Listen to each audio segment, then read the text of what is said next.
Capítulo 2 da Política Urbana, artigo 182. A política de desenvolvimento urbano, executada pelo poder público municipal, conforme diretrizes gerais fixadas em lei, tem por objetivo ordenar o pleno desenvolvimento das funções sociais da cidade e garantir o bem-estar de seus habitantes. Vide Lei nº 13.311, de 11 de julho de 2016, parágrafo 1º. Plano diretor, aprovado pela Câmara Municipal, obrigatório para cidades com mais de 20.000 habitantes, é um instrumento básico da política de desenvolvimento e de expansão urbana. Parágrafo 2º. A propriedade urbana cumpre sua função social quando atende às exigências fundamentais de ordenação da cidade expressas no plano diretor. Parágrafo 3º. As desapropriações de imóveis urbanos serão feitas com prévia e justa indenização em dinheiro. Parágrafo 4º. É facultado ao poder público municipal, mediante lei específica para a área incluída no plano diretor, exigir, nos termos da lei federal, do proprietário do solo urbano não edificado, subutilizado ou não utilizado, que promova seu adequado aproveitamento, sob pena, sucessivamente, de, inciso 1, parcelamento ou edificação compulsórios, 2, imposto sobre a propriedade predial e territorial urbana progressivo no tempo, inciso 3, desapropriação com pagamento mediante títulos da dívida pública de emissão previamente aprovada pelo Senado Federal, com prazo de resgate de até 10 anos, em parcelas anuais, iguais e sucessivas,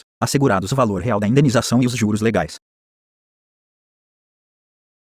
Artigo 183. Aquele que possuir como sua área urbana de até 250 metros quadrados, por 5 anos, ininterruptamente sem oposição, utilizando-a para sua moradia ou de sua família, adquirir-lhe o domínio, desde que não seja proprietário de outro imóvel urbano ou rural. Parágrafo 1º. Título de domínio e a concessão de uso serão conferidos ao homem ou à mulher, ou a ambos, independentemente do estado civil. Parágrafo 2º. Esse direito não será reconhecido ao mesmo possuidor mais de uma vez. Parágrafo 3º. Os imóveis públicos não serão adquiridos por usucapião. Capítulo 3 da Política Agrícola e Fundiária e da Reforma Agrária.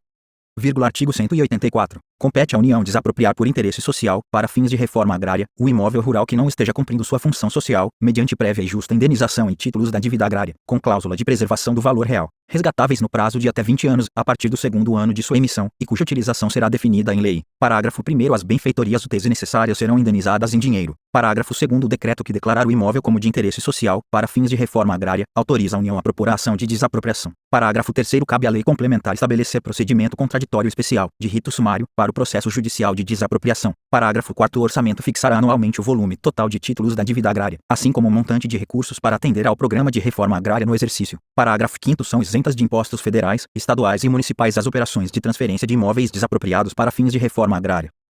Artigo 185. São insuscetíveis de desapropriação para fins de reforma agrária, inciso 1, a pequena e média propriedade rural, assim definida em lei, desde que seu proprietário não possua outra. 2, a propriedade produtiva. Parágrafo único. A lei garantirá tratamento especial à propriedade produtiva e fixará normas para o cumprimento dos requisitos relativos à sua função social.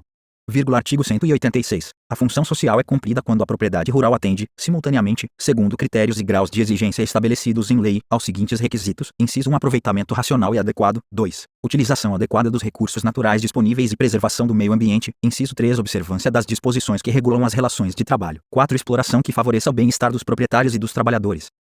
Artigo 187. A política agrícola será planejada e executada na forma da lei, com a participação efetiva do setor de produção, envolvendo produtores e trabalhadores rurais, bem como dos setores de comercialização, de armazenamento e de transportes, levando em conta, especialmente, inciso 1, os instrumentos creditícios e fiscais; 2, os preços compatíveis com os custos de produção e a garantia de comercialização; inciso 3, o incentivo à pesquisa e à tecnologia; 4, a assistência técnica e extensão rural; inciso 5, o seguro agrícola; inciso 6, o cooperativismo; inciso 7, a eletrificação rural e irrigação; inciso 8, a habitação para o trabalhador rural. Parágrafo 1º. Incluem-se no planejamento agrícola as atividades agroindustriais, agropecuárias, pesqueiras e florestais. Parágrafo 2º. Serão compatibilizadas as ações de política agrícola e de reforma agrária.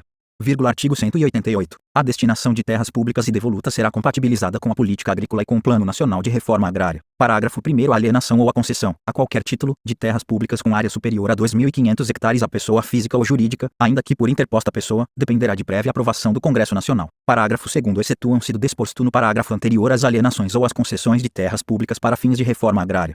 Artigo 189. Os beneficiários da distribuição de imóveis rurais pela reforma agrária receberão títulos de domínio ou de concessão de uso, inegociáveis pelo prazo de 10 anos. Parágrafo único. O título de domínio e a concessão de uso serão conferidos ao homem ou à mulher, ou a ambos, independentemente do estado civil, nos termos e condições previstos em lei. Artigo 190. A lei regulará e limitará a aquisição ou o arrendamento de propriedade rural por pessoa física ou jurídica estrangeira e estabelecerá os casos que dependerão de autorização do Congresso Nacional.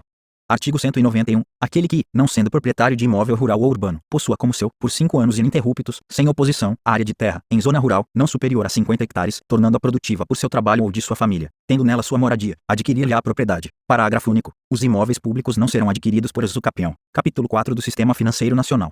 Artigo 192. O Sistema Financeiro Nacional, estruturado de forma a promover o desenvolvimento equilibrado do país e a servir aos interesses da coletividade, em todas as partes que o compõem, abrangendo as cooperativas de crédito, será regulado por leis complementares que disporão, inclusive, sobre a participação do capital estrangeiro nas instituições que o integram, vide Lei nº 8.392, de 1991, e